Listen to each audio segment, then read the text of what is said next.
Good evening, this is BBC Newsline. I'm Chris Buckler. The headlines this Friday evening. The daughter of murder victim Leslie Hoyle says she doesn't see her mother's killer as a victim. I find it quite distasteful that Hazel Stewart is being labelled a victim here. What about my mum? What about my mum? A young family escape injury after a pipe bomb is thrown at their home in South Armagh. The householder must be absolutely shocked and terrified by what they woke up to in the middle of the night. Neighbours are fearful, the community's fearful, the community's very, very angry. The killer of this man, Damien Hegney, is told he'll serve 24 years in jail. Damien's life was taken so cruelly, and the actions that followed were depraved, more than we can ever begin to express. The former boss of Mid and East Antrim Council faces prosecution after a police probe. Also coming up on the programme, we hear about one school's efforts to try and reverse the decline in learning a foreign language. I'm live in Crossmaglen ahead of the All-Ireland quarter-finals this weekend, but in this part of the world, they're only interested in one game, and that's the All-Ireland champions against the best in the business, Kerry. And there hasn't been much in the way of sunshine today, but it has been very warm and muggy. But the question is it set to stay like that for the rest of the weekend? I'll be back with your forecast.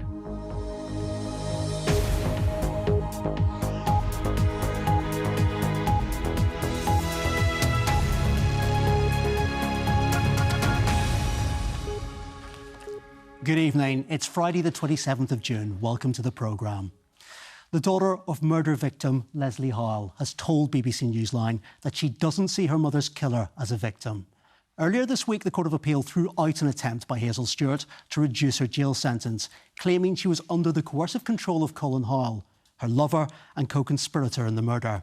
His daughter, Lauren Bradford Clark, says it was her mother, Leslie Hoyle, who was the true victim. However, she says she would now consider meeting Hazel Stewart. Claire Graham has more. Leslie Hoyle was a mum of 4. She was 31.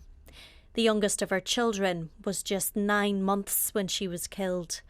Her husband, the dentist Colin Hoyle, and his then lover Hazel Stewart, both convicted of her murder. The pair also murdered Trevor Buchanan, Hazel Stewart's husband.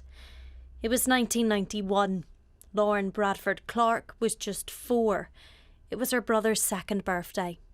She was strong, she was intelligent, she was incredibly resilient, feisty, all of those things. And she is remembered all these years later, not just by her children who had very little time with her, but also by multitudes of people, that anyone that came into contact with my mum talks about how people gravitated towards her. Police originally believed the deaths were a result of a suicide pact after they discovered their partners were having an extramarital affair. Instead, they'd been drugged and murdered. Earlier this week, Hazel Stewart's attempt for an early release failed. Her legal team said she'd been suffering from poor mental health at the time and was coercively controlled by Hoyle. Lady Chief Justice Dame Siobhan Keegan said the trial judge had made allowances for Hoyle's control in the original sentence. I do not think that coercive control is a factor here, and I certainly do not think Hazel is a victim. You know, there's many victims in this case, and I find it quite distasteful that Hazel Stewart is being labelled a victim here. What about my mum? What about my mum? For now, 62-year-old Hazel Stewart will remain in prison. Following my mummy's murder, there was 5 years where Hazel Stewart was very much part of my life, and I very much remember her and remember the time that we had with her. And it's very sad because in lots of ways I saw her as a mummy. I had lost my mum and I wanted nothing more than to have a mum. Lauren Bradford Clark says she has considered meeting Hazel Stewart as part of a restorative justice initiative. It would require, working with, I believe, a mediator, somebody who would be there as an impartial person and to kind of really think about what are your expectations, what is it you're hoping to achieve out of this, and that's from both myself and Hazel Stewart. Lauren Bradford Clark says there are bad days, just dealing with the loss of her mum, but she focuses on the accomplishments she achieved in her very short life. Claire Graham, BBC Newsline. You'll find more on that and today's other main stories right now on the BBC News NI website. A young family have escaped injury but have been left shocked and shaken after a pipe bomb was thrown and exploded at the front of their home in Motorsport in South Armagh. Local politicians say the attack could be the result of mistaken identity. Our South East reporter Cormac Campbell has been to the scene of the attack. Broken glass and twisted metal are the visible evidence of a pipe bomb explosion in the Slievemore area of Motorsport early this morning. Police say they believe the device was thrown at a house at around 12:30, detonating a short time later. The young family inside weren't injured, but were left shocked and shaken. Local political representatives say one line of inquiry is mistaken identity. The householder must be absolutely shocked and terrified by what they woke up to in the middle of the night. Neighbours are fearful, the community's fearful, the community's very, very angry, totally counter character to this locality, and they want answers from police, and they want to know that they're safe in their own homes, because lives could have been lost as a consequence of this attack and needs to be condemned in the strongest possible terms. Well, there's obviously an ongoing investigation, but it was a young family who were innocently targeted for no apparent reason. They were just in their homes at night with young children, obviously getting ready, in bed, going to school the next day, normal tasks that any other person would be doing, and they were subject to violence in their own home. The remains of the device have been taken away for further examination. Cormac Campbell, BBC Newsline, Motorsport. The man found guilty of murdering Damien Hegney has been sentenced to a minimum of 24 years in jail. 41-year-old Stephen McCourt from Riverview in Ochre dismembered and dumped his body in Kappa Reservoir in County Tyrone. Mr Hegney's family have described his actions as depraved. Michael Fitzpatrick reports from Belfast Crown Court. Stephen McCourt was found guilty of murdering Damien Hegney, as well as dismembering and disposing of his body, following a 3-week trial in April. Mr Hegney, who was 45, was last seen alive at the end of December 2021 and was reported missing the following July. A month later, his partially dismembered remains were recovered following a search of Kappa Reservoir near Pomeroy. Today, a judge at Belfast Crown Court said he was satisfied beyond reasonable doubt that Mr Hegney met his death at the hands of Stephen McCourt. The judge, Mr Justice Fowler, said he was satisfied that Damien Hegney's death was the result of a vicious attack with a knife, including numerous blows to the head. He said it was reasonable to infer that he'd also sustained knife wounds to his arm and elbow. He told the court that he considered the murder to be a case of high culpability. The judge said he'd read victim impact statements provided by Mr Hegney's mother and brother, which set out their pain, sorrow and loss. Addressing family members in the public gallery, he said no sentence he could impose could ever fill the void in their lives. The judge said there were a number of aggravating factors, including the disposal of Mr Hegney's body and its dismemberment. This, he said, was callous in the extreme and added greatly to the distress caused to the victim's family, and in particular his mother. The judge said the disposal of the body was an additional step taken to destroy evidence and cover up the murder. A senior police officer read a statement on behalf of Mr Hegney's family following the sentencing. Damien's life was taken so cruelly, and the actions that followed were depraved, more than we can ever begin to express. It's actually impossible to stop thinking about what happened to Damien. We go over it again and again, and it haunts us. Stephen McCourt sat emotionless in the dock as the judge sentenced him to a minimum of 24 years in prison. Michael Fitzpatrick, BBC Newsline at Belfast Crown Court. The former chief executive of Mid and East Antrim Borough Council is one of 2 people now facing charges after a police investigation into claims of wrongdoing at the local authority. The Public Prosecution Service says the charges are linked to the alleged deletion of emails related to a Freedom of Information request. The council's former boss, Anne Donaghy, said she would be vehemently contesting what her solicitor described as 3 technical offences. Here's our political correspondent, Gareth Gordon. Hello everyone, my name's Anne Donaghy and I'm the Chief Executive of Mid and East Antrim Borough Council. Or rather, she was, until her retirement in January 2023. She was already suspended, a move which is currently the subject of ongoing legal action against Mid and East Antrim Council. And now we've learned she's facing prosecution, 3 counts under the Freedom of Information Act involving alleged attempts to delete correspondence following the decision to withdraw council staff operating the Irish Sea border at Larne. They were removed because of apparent threats from loyalist paramilitaries. It later emerged Anne Donaghy wrote to the Cabinet Office before the decision was taken by the then DUP Agriculture Minister Edwin Poots. The staff returned after the PSNI said it had no information to support the claims of paramilitary threats. Then as now, Anne Donaghy denied doing anything wrong.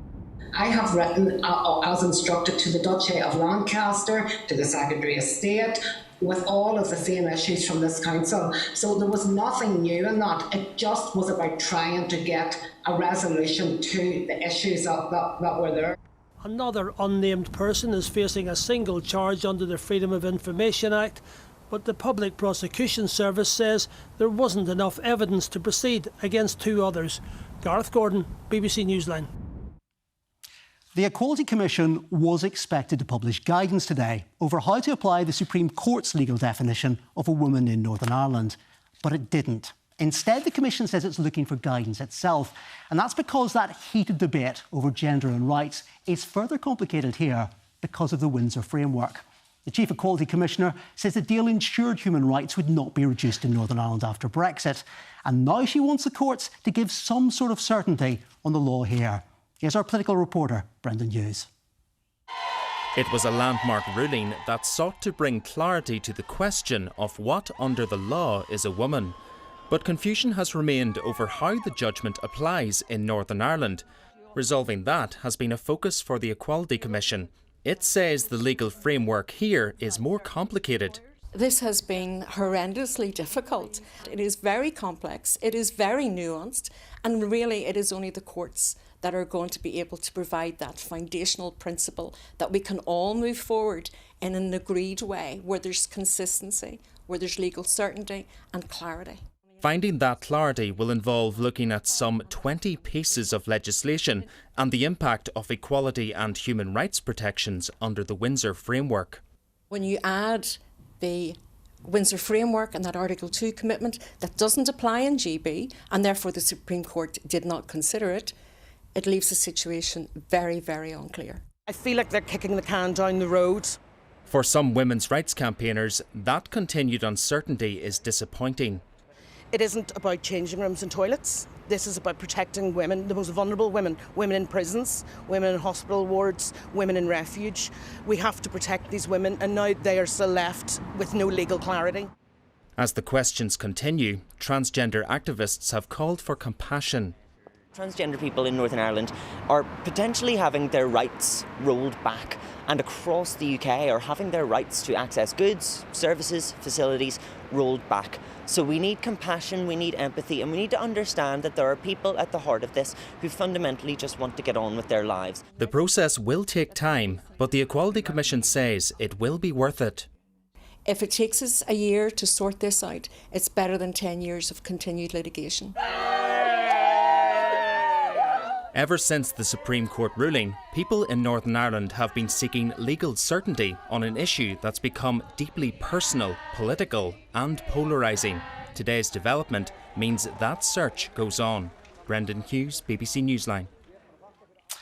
Now, here is a question for you. Are some of these words familiar? Are you confident enough to have a chat with someone in a foreign language when you're abroad?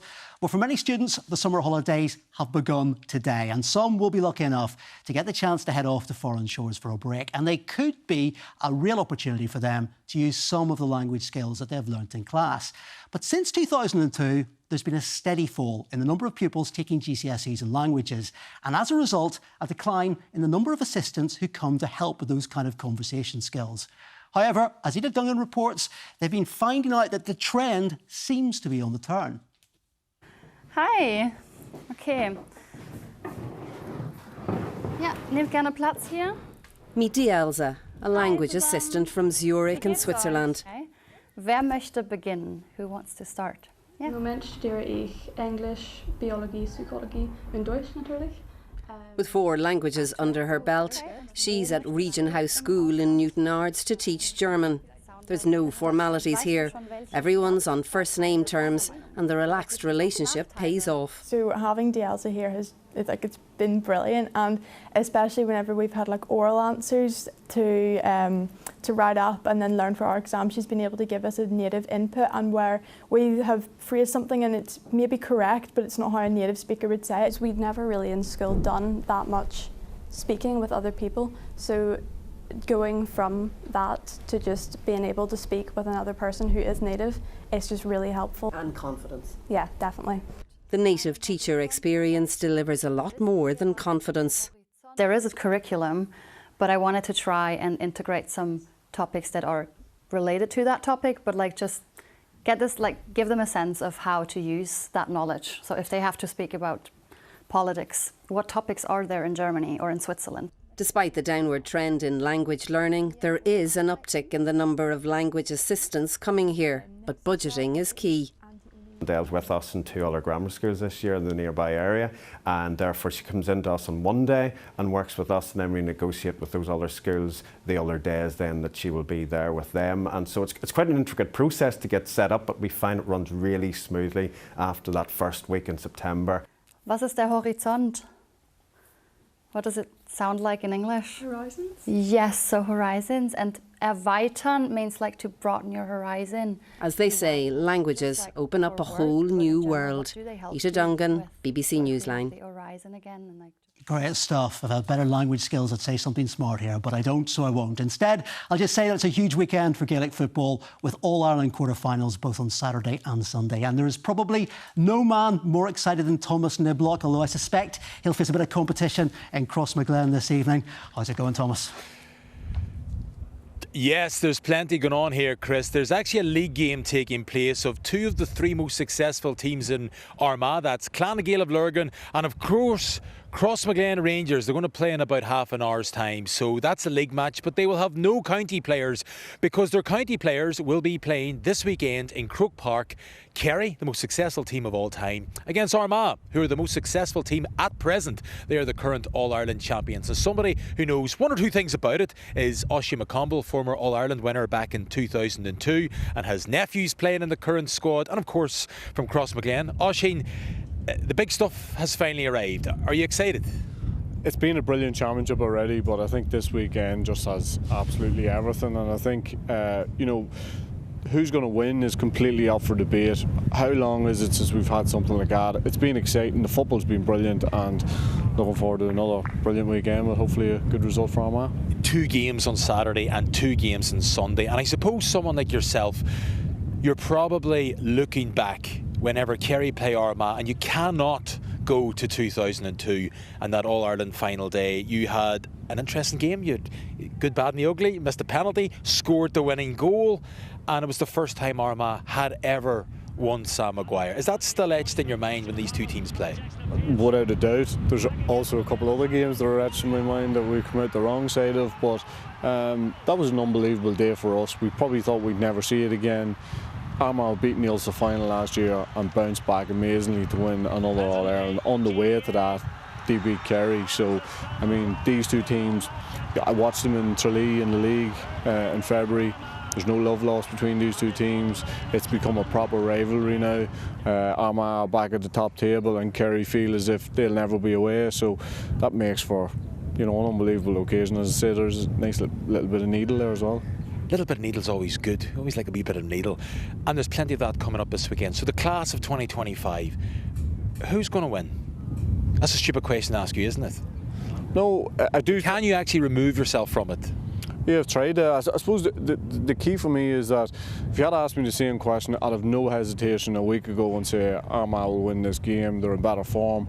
Armagh have had that 2 weeks off, which is crucial. But Kerry weren't exactly extended by Cavan the last day. I do think Armagh will win the game, but I think it's going to go right down to the wire. A little bit like the last time these two teams met. I just think Armagh's strength and depth is a little bit better than what Kerry's is. 3 more quarter-finals taking place this weekend, so we'll get your expert analysis. Okay, Galway playing Meath. Who's going to win in a word? Galway. Galway, nice and confident. We have Donegal against Monaghan. Really tough on the call, but I think Donegal seem to have a bit of a chip on their shoulder at the minute. That might help them just about get over the line. And another massive game which we've barely touched upon, but it is so big. Tyrone against Dublin. Yeah, and there's a little bit of history there as well, and again, you know, they've had a couple of nice battles down through the years, but I actually think Tyrone are well set up to win this. Yeah. How would you feel if Tyrone won? Would you be happy? I'd be happy. Be honest now. I'd be happy if it was a Tyrone Armagh semi-final. I'd take that all day long. An Armagh win. Okay. That's diplomatically answered, Oisín. Well done indeed. Good luck. Safe travels over the weekend. Plenty of Gaelic football. 2 games on Saturday and, of course, 2 games on Sunday. And there'll be live text commentary on the BBC Sport website. Now, moving from Gaelic football to motorsport and Alex Dunn. Remember the name? From County Offaly at 19 years of age. Now, he's the current leader in the Formula 2 Championship, but he has made the step up to Formula 1. It's a big gap and it's a big jump. But in a practice race in Austria, riding another car, he has finished incredibly 4th position. So it is a massive accomplishment at just 19 years of age. Remember the name, Alex Dunn. So, moving from motorsport Formula 1 to 2 bikes and 2 wheels, of course. We're talking about the Tandragee 100. It hasn't been on the race calendar for 2 years, but it's back on the agenda this weekend, and weather permitting, all goes well, they're going to have a superstar amongst their ranks. That is, of course, Michael Dunlop. Back on the bike, Stephen Watson has this report. This will be Michael Dunlop's first appearance at the Tandragee 100 in 12 years. He's headlining an event which hasn't taken place since 2022 due to vital resurfacing work around this iconic circuit, which has now been completed. It's been quite a 2025 for Dunlop, who recorded a hat-trick at the Northwest 200, a 4-timer at the Isle of Man TT, and was awarded the MBE on the King's Birthday Honours list. It's just nice to be recognised for what you're doing in the sport. Obviously, I've spent a lot of time creating something, and to get an MBE, it's a nice touch. Spent years racing motorbikes, and when you get things like that there, it just sort of adds to the list.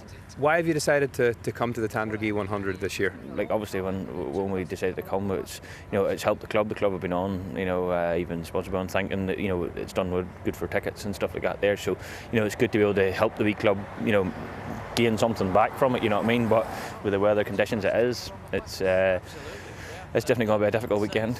How do you reflect on your season so far? For some time now, I was actually really competitive at the Northwest, which is good, and then go to TT and win another 4. It's been a great year, and you know, it's when you're leaving them event with most wins and stuff like that there, you know, it's adding them into the 30s now with the TT. And I think we've done a successful job there and proven that we're still one of the top men. Roads closed tomorrow morning around the circuit at 9:30 for a full day's racing. Stephen Watson, BBC Newsline in Tandragee. Well, the British and Irish Lions are in action this weekend, and they take part in their first game in Australia. It's in Perth, and it's against Western Force. Now, Tadhg Furlong, it's his 3rd Lions tour. He's fit and starting and looking very much to the challenge. Like, there's individual pressure that you got to perform, and there's squad pressure that we want to put our best out there because we're representing the Lions. I think that's normal. You know, we're trying to get a group from 4 countries here to play a certain way in a certain system, and then there's the other side of it where you're dealing with high quality international players, and you can just see that it's just chugging up every day. We're getting there, we're clicking, and we're just in that kind of like big learning growth spurt phase at the minute, and we're looking forward to seeing what it looks like the weekend. On the football side of things, Derry City are in action tonight, in action against Shelbourne, against Drogheda, I should say, but that's not the big news. They're keenly and hopefully going to add to their Platch squad.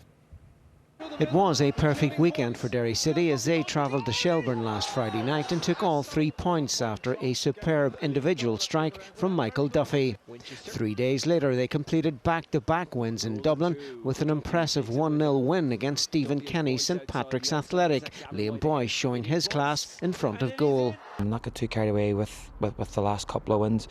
We know that it all changes very quickly in this, but the big thing we need to look at now is trying to find that little bit of consistency in what we're doing. While the team this week prepared for the clash against Drogheda United, manager Tiernan Lynch has been busy in the transfer window. He signed midfielder Adam Frizzell from Scottish Championship side Airdrie and expects more to follow. There's positions and places that we feel we can strengthen and that'll help add to what we're doing. And hopefully we can do that over the next couple of weeks. Tiernan Lynch says that while he's pleased at the recent run of good results, it's all about maintaining momentum. And for him, the next challenge is ensuring a home win against Drogheda United. Kieran Turrish, BBC Newsline at the Ryan McBride Brandywell Stadium. Drogheda United against Derry City, live on BBC Radio Foyle this evening from 7:30. Back to Belfast. Yeah, overcast in Crossmaglen and in Belfast Lough today. Let's see what the weather's like. Here's Ellie. Hello there. Well, it certainly hasn't felt too much like summer today with overcast and soggy conditions. And it looks like this little guy has got caught out in a few showers, so hopefully he has dried up by now. We're set for a very mild and muggy night tonight. Skies will be staying overcast throughout the night. It'll be dry to begin with, however some rain will start to make its way in towards the early hours. But with a southwesterly flow picking up, there'll be lows sitting around 14 to 18 degrees overnight, so it will feel very muggy, especially when trying to sleep. A bit of an unsettled start to tomorrow. It will feel fresher as the wind picks up. However, there will be some cloud around for a time and some spots of rain as well. However, it should clear towards the afternoon time, looking a bit more similar to this picture, this recent photo here in Limavady. Some blue skies and some sunshine towards the afternoon time. It is looking like a slightly better day after that cloud and rain clears in the morning time. A few brighter breaks with some sunshine throughout the day, and it will stay dry throughout most of the day. However, that southwesterly wind will pick up as well, so we'll see highs sitting around 19 to 21 degrees. If you happen to be heading to any gigs in Armagh Park over the weekend, it is perfect festival weather. It'll be staying dry with some sunny spells and temperatures sitting around 18 to 20 degrees right into the evening time, so it will feel quite warm throughout the gig. For tomorrow night, it will be staying quite overcast for a time and dry for a time as well before some wet weather starts to move in towards some southern counties, and that will be kind of closer to the early hours. It'll be cooler than tonight with lows sitting around 11 to 13 degrees. It's a bit of a similar picture on Sunday right across Ireland. It'll be a cloudy start, a few spots of drizzle here and there, but there'll be more in the way of sunshine towards the afternoon, and it will dry up as well. Highs reaching 23 degrees, so again it will feel quite muggy on Sunday. For Monday, it's looking a bit overcast and muggy as well, with highs sitting around 22 degrees. Not so much wet weather in the forecast though, so that will be good. However, it will start to feel a little fresher towards the start of next week. Tuesday, Wednesday, Thursday are sitting around 18 degrees, and there is a little bit of rain in the forecast, so I would hold on to your brolly for now. That's it for now. Our lit news is at 10:30.